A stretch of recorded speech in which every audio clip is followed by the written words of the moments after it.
जय श्री राम। प्रिय साधकों, आज का टॉपिक है कि सांस लेते समय आप इस मंत्र को बोलेंगे तो आपके असंभव कार्य संभव हो जाएंगे। सांस तो सभी लेते हैं, लेकिन जब तक आप उन सांसों का ध्यान नहीं करते, उनका महसूस नहीं करते कि हमारी सांसें चल रही हैं, तब तक वो हमारी सारी सांसें व्यर्थ जा रही हैं। कबीरदास ने जिसके लिए कहा है, कहता हूँ कहे जात हूँ, कहूँ बजा के ढोल, और श्वासा खाली जात है, तीन लोक का मोल। अगर आपने एक भी श्वास बिना ध्यान किए गवा दी तो समझ लो आपने तीनों लोकों का मूल्य गवा दिया। तो अब आप स्वयं पता लगाएं, आप स्वयं उत्तर देंगे इसका। स्वयं विचार कीजिए कि आपकी कितनी सांसें कामयाब हो रही है और कितनी व्यर्थ जा रही हैं। संतों ने कहा है, श्वास श्वास सुमरिन करो, व्यर्था श्वास न जाए, न जाने इन सांसों का आवन हो ना हो। ये भी कहा गया है कि जिस तरह हमारी श्वासें चल रही हैं, उसी तरह तैल्य धारा की तरह हमें भगवान नाम का जप करना चाहिए, क्योंकि ये श्वास हमारे शरीर में सबसे बेशकीमती है। जब तक हमारे शरीर में ये श्वास है, तब तक हमारी वैल्यू है। मरते ही चाहे कितना ही बड़ा कोई व्यक्ति है, चाहे कोई करोड़पति है, अरबपति है, कोई राजा महाराजा है, उसकी भी कोई वैल्यू नहीं रहती। श्वास के रहते ही उसकी वैल्यू है। और ये जो श्वास रूपी मंत्र है, ये भगवान ने हर जीव को पैदा होते ही स्वयं दिया है। श्वासों में स्वयं भगवान बैठे हुए हैं। श्वासों का अगर आप ध्यान करना शुरू करते हैं तो आप उस परमात्मा तक पहुंच जाते हो, उस प्राणपति तक पहुंच जाते हो जो हमारी श्वासों को चला रहा है।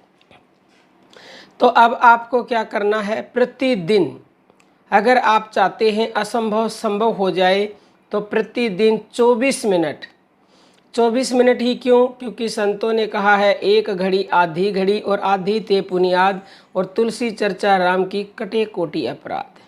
यानी कि एक घड़ी में 24 मिनट होती हैं। 24 मिनट अगर कोई प्रतिदिन ऐसा कर लेगा तो असंभव संभव होगा। और अगर ऐसा 24 नहीं कर सके तो फिर 12 के लिए बोला है, 12 नहीं कर सकता तो आधी ते पुनियाद यानी कि 6 मिनट बोला है। तो आप 24 मिनट करें, क्योंकि 24 मिनट करेंगे तो उसका तत्काल ही फल मिलता है।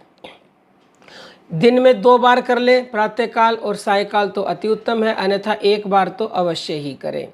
करना क्या है, एक जगह बैठ जाएं या लेट जाएं। आप अपनी आती जाती श्वासों को ऐसे करें, देखो थोड़ी सी आवाज़ आए तेज, और हर श्वास के साथ आप जिस भी भगवान को मानते हैं या तो उसका नाम बोल, क्योंकि भगवान का नाम अपने आप में ही मंत्र है। इसीलिए हमने कहा है कि यह एक मंत्र बोलें। जैसे राम को मानते हैं तो ऊपर श्वास में रा और नीचे में मैं।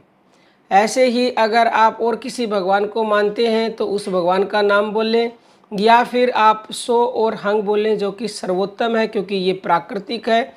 लेकिन राम नाम और भगवान का नाम हमने इसलिए बोला, सब सोहंग मंत्र को नहीं जानते हैं, लेकिन राम के ऊपर सबका विश्वास है। जो जिसके इष्ट हैं उसी को बोल लो। मेन आपकी सांसें हैं। जिस दिन आप ये समझ जाएंगे कि आपकी श्वासें ही मेन है, उनको ही पकड़ना है। नाम सिर्फ श्वास को पकड़ने के लिए है, यानी कि आप अपने मन को श्वासों पर टिका देंगे। तो एक तो श्वासों की जो शक्ति है वो, और ये सबसे बड़ी शक्ति है, और ऊपर से जिस भी भगवान का नाम आप बोल रहे हैं वो शक्ति, दोनों शक्ति मिल करके आपके असंभव कार्य को संभव कर देंगी।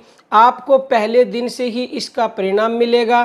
पहले दिन से ही आपको परम शांति अनुभव होगी, आपको आनंद आएगा, आपकी थकान दूर हो जाएगी, आपकी चिंताएं भाग जाएंगी, आपके घर में सुख शांति आने लगेगी।